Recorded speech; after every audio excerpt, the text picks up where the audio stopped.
So you're wondering if it's worth the time and money to go and get an ADHD and or autism assessment? Here are the 4 questions I would ask you to help you decide. First things first is, do you need the official assessment and diagnosis in order to access something? That could be getting prescribed medication, it could be getting accommodations at school or at work, it could be getting some sort of funding or tax reimbursement. It really depends on your situation and where you live. Also, just generally, if you're in school and finding it really hard, the assessment can be worthwhile. Even if you don't end up getting a official diagnosis of ADHD or autism, there might be something else going on that could also just allow you to access accommodations anyways and get that help you need. The second question I would ask is, would getting clarity be meaningful to you? An assessment doesn't guarantee any sort of diagnosis at the end, so is it personally meaningful for you to get that clarity from a professional? And I would want you to consider the finances of it, and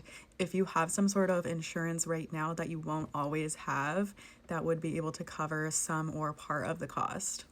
For example, if you're in school and you have a school insurance, that could help cover it. Sometimes schools will pay for it. Same goes for the workplace. A lot of insurances are temporary, so especially if you're in school and getting a school insurance, that could be a really good time to get some funding towards it. That is going the private route. Often there is more publicly funded pathways. However, those have longer wait lists, typically speaking. So if there is some sort of opportunity for funding a privately done assessment that you can utilize right now, I think that is something you should definitely take into consideration. And the last thing is, why does this matter to you? If it's just something like you've been wondering and you just think that getting an assessment is the next step that you have to do, I would really urge you to think more about like why you are doing this, especially if you are later in life.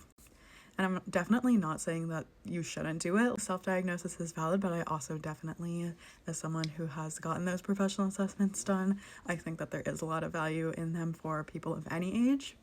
But if it's just something that you want to do because you feel like you should do it, I'm here to tell you that you don't have to. If ultimately you feel like the time and financial investment is worth it for you to get the answer that you're looking for, if you feel like getting clarity on this is something that is really important to you and is ultimately worth the investments that you have to make of your time and money, then I say go for it.